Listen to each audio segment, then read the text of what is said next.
como uma atividade política, como uma das muitas atividades políticas que o ser humano pratica. Só que daí assim, a gente tem que parar um pouquinho aqui e falar que política é essa, né? A gente discute muito essa congruência entre os dois mundos. E aí eu falei, poxa, a gente tem que politizar o futebol e tal, tem que levar esse debate e tudo mais. Poxa, será que se a gente envolver político no meio, não vai ficar pior o futebol ainda? Então assim, politizar o futebol não é isso, não é contratar senador para jogar bola e nem fazer com que as partidas sejam decididas lá no Congresso e tudo mais. Não. É ver o futebol como uma atividade política como muitas outras, né? E, assim, uma concepção mais ampliada de política, né? Como um conjunto de atividades, de ideias que orientam a nossa vida, né? E aí o futebol é político de muitas formas, né?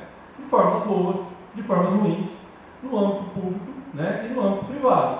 Por exemplo, o futebol é político quando o maridão, né, deixa todo o serviço de casa para ir lá assistir o jogo, né? E deixa nas costas da mulher e tal, todo esse trabalho de casa. Por que é político? Ele está contribuindo para o machismo, né? E está contribuindo para uma organização de família onde a tarefa doméstica fica exclusivamente para a mulher, né? Isso é política também. E é também político, né? Dando um outro exemplo, né, do futebol como político, um exemplo muito bom, na verdade, no âmbito público, e o futebol também foi político quando, em plena ditadura militar, no auge da ditadura militar, a torcida organizada Gaviões da Fiel, da nossa amiga Helena aqui, foi uma das primeiras organizações de trabalhadores a se posicionar contra o regime, né? Antes de que sindicatos, antes de que partidos, realmente, isso aconteceu. Uma das primeiras organizações, né, a levar faixa no estádio e pedir o fim, né, da ditadura. Então, isso para você ter uma ideia. Dois exemplos bem diferentes, mas que, né, tocam nesse assunto, futebol e política. Desde a democracia corintiana, a gente não tem uma época tão bacana para falar de futebol e política. Por que isso aconteceu? Né? Lá, Primavera Árabe, né, surgiu em 2011. E aí aquilo tomou uma proporção muito grande. Aí foi para a Espanha, né? E aí chegou na Turquia e pum, cai aqui no Brasil. Junho e julho do ano passado. Justo no momento em que o Brasil está organizando a Copa do Mundo aqui no quintal, né? No seu quintal e tudo mais.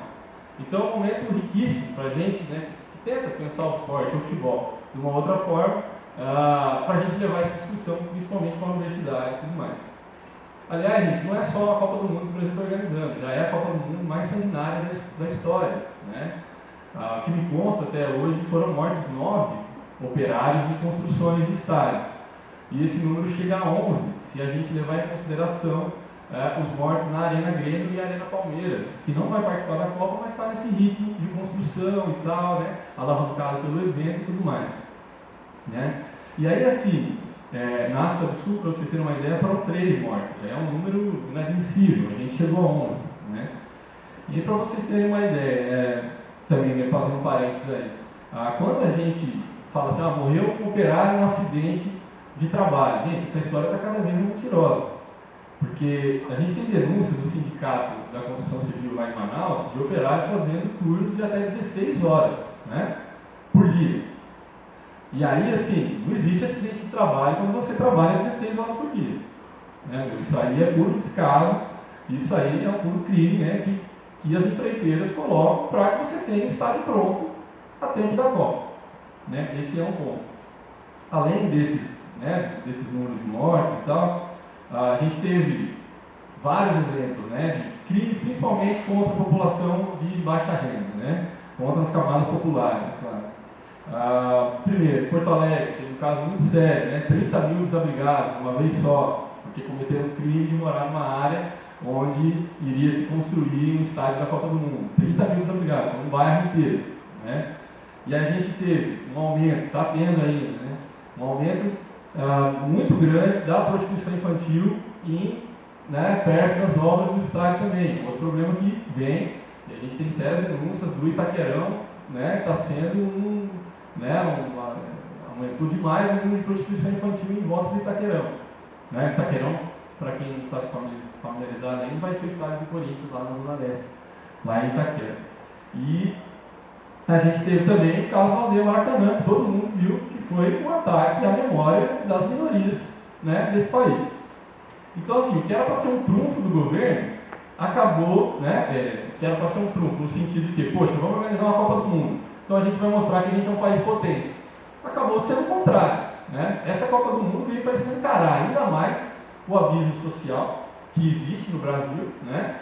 E trazer de novo à tona a discussão de problemas, como a falta de moradia, como transporte de qualidade, como a falta de educação e tudo mais. Desde o momento que o Brasil foi escolhido como Copa, né, a gente percebeu um aumento, né, do uso da força do Estado e da criminalização também das lutas. Né? Tanto que culminou agora um projeto de lei antiterrorismo, uma coisa que a gente não via desde a época da ditadura. Né? O último projeto de lei antiterrorismo veio junto com a AI-5. Tanto que se compara agora esse projeto de lei, né, isso faz um nome AI-5 FIFA, né, comparando o jeito da FIFA atuar com o jeito da ditadura, né, ter atuado. Né. Então, assim, também lá na ditadura o futebol foi visto de forma política. Em 1970, né, o título lá, o tricampeonato mundial do Brasil, também foi utilizado para mobilizar o povo num objetivo só, né, e esquecer que existia um AI-5. Né, enquanto o rádio, a televisão cantavam, né, 90 milhões em ação para frente Brasil, né, o AI-5 ele prendia, torturava e matava sem qualquer impossibilidade. O governo tinha assinado uma lei que ele podia fazer isso. Né? E isso tudo, todo esse cenário, poxa, o inimigo é o futebol. É claro, a gente tem que abolir esse negócio de futebol. Né? É muito fácil a gente chegar nessa conclusão. E aí que a gente tem que tomar cuidado. Né? Aí eu vou defender o peixe, né, com uma apresentação do Laperoto aqui, um amante do futebol e tudo mais. Não, gente, é sério, né? A gente tem que tomar cuidado, porque assim, pensando no futebol como uma forma política, ele atende uma demanda de um mundo. E foi exatamente, né, um crítico literário e um cientista político chamado Terry Eagleton, que inclusive esse cara, né, ele defendeu já o fim do futebol para conseguir mudar alguma coisa politicamente. É exatamente esse cara que vai dar uma pista, né, do porquê a gente tem um mundo que o futebol é o esporte mais praticado, gente, principalmente pelos países do terceiro mundo. Né? O futebol é necessariamente um esporte de terceiro mundo. Então, como entender o mundo, por exemplo, onde qualquer periferia que a gente vai, seja no Brasil, na Argentina, na Palestina ou nos países africanos, vai ter um campinho de terra lá que é a alegria da molecada. Né? Aqui em Londrina você pode dar uma volta aí, né, pelo União da Vitória, pelo Cincão e tal, principalmente depois do horário de trabalho, você vai ver alguém jogando uma bola. Né? Então vamos tentar entender esse mundo. E o Terry dizia o seguinte, aqui eu não vou precisar ler, gente. Né? O futebol é uma das poucas produções humanas que, mesmo dentro do sistema capitalista, ainda consegue produzir nas pessoas a ideia de tradição, de senso de existência coletivo, a lealdade, a apreciação de habilidades técnicas e uma linguagem única universal. Isso ele entendeu como uma falta, né, que existe no mundo, né, capitalista e tal, e que o futebol te dá. Esse senso coletivo, isso que eu elenquei agora. Né? E no Brasil a situação ainda fica mais complicada, se a gente for ver. Né? O Brasil ele tem como principal esporte o futebol. E a lógica que o futebol se construiu, ela vai no contrário da lógica que o país se construiu. Né? A gente tem no futebol o negro como a principal figura, né, da criação do nosso esporte. E os pobres elevaram uma alta potência, porque foram eles que inventaram o esporte de verdade.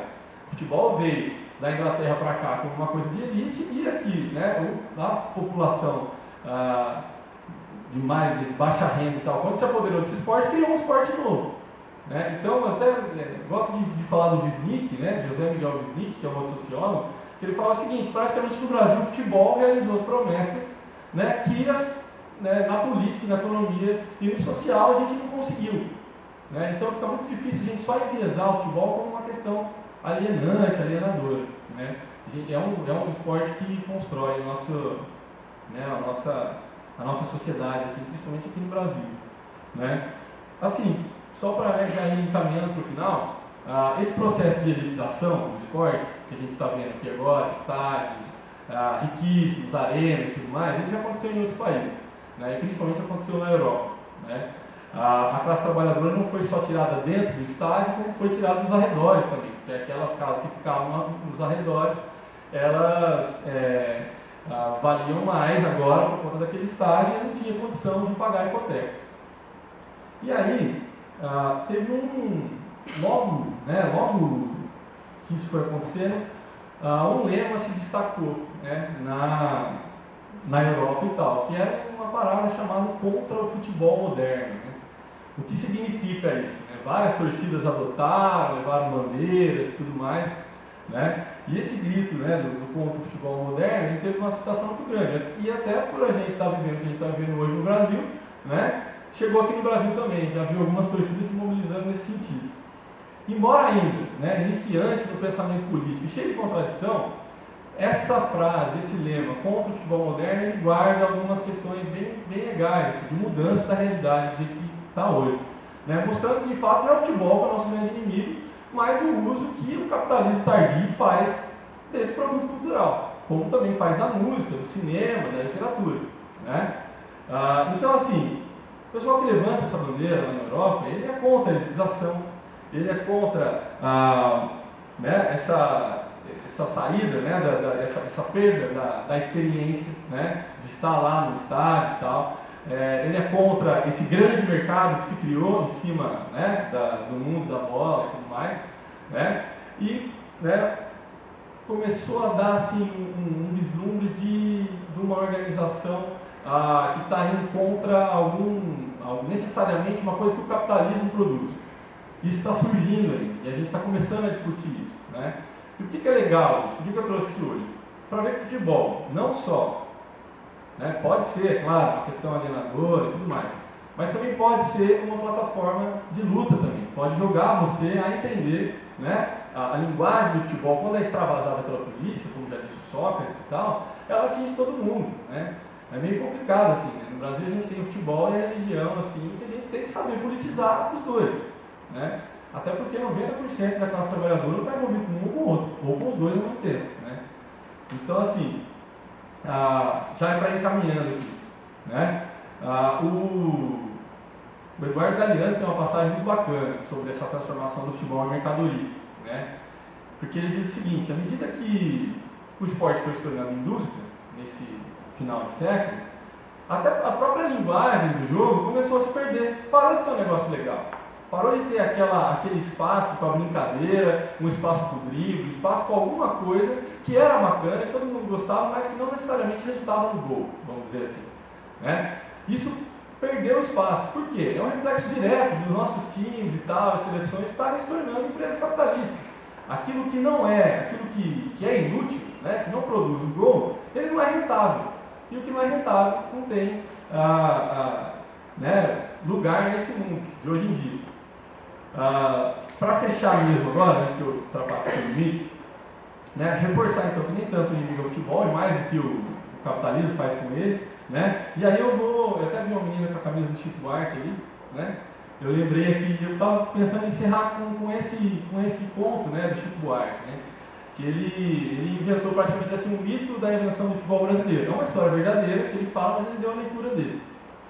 Como eu dizia, né, o futebol, quando veio para o Brasil, veio de uma forma elitizada. Né? Só brancos poderiam jogar, pobres eram escorrachados, só as elites jogavam. Aos pobres e aos negros estavam o quê? Assistir de fora dos estádios ou a função do gandula. Né? Isso é real. Né? E o Chico Buarque faz o seguinte: ele fala que o futebol brasileiro realmente nasceu quando um desses gandulas roubou essa bola, né, e levou para a quebrada dele para jogar com os camaradinhas dele lá na quebrada. Né? Foi então que foi inventada a pelada e tal, que vem de se jogar num lugar onde não tem grama, né? Um lugar pelado. Assim, né? E daí, nesse momento, criou-se o futebol brasileiro. Uma outra lógica, não elitizada, uma outra lógica de jogo mesmo, de prazer. Né? E aí, assim, eu acho que a gente precisa fazer isso de novo. Né? A gente precisa tomar de novo na nossa mão o controle dessas coisas. Não só do nosso prazer, mas principalmente do fruto do nosso trabalho, né? E está principalmente no controle das decisões que afetam a gente. Então a gente precisa assumir isso de novo. Né? Então, como eu recebi o aviso, né? E tudo começa com um passo, vou passar a bola aqui para a Helena, né? Mandar ver agora.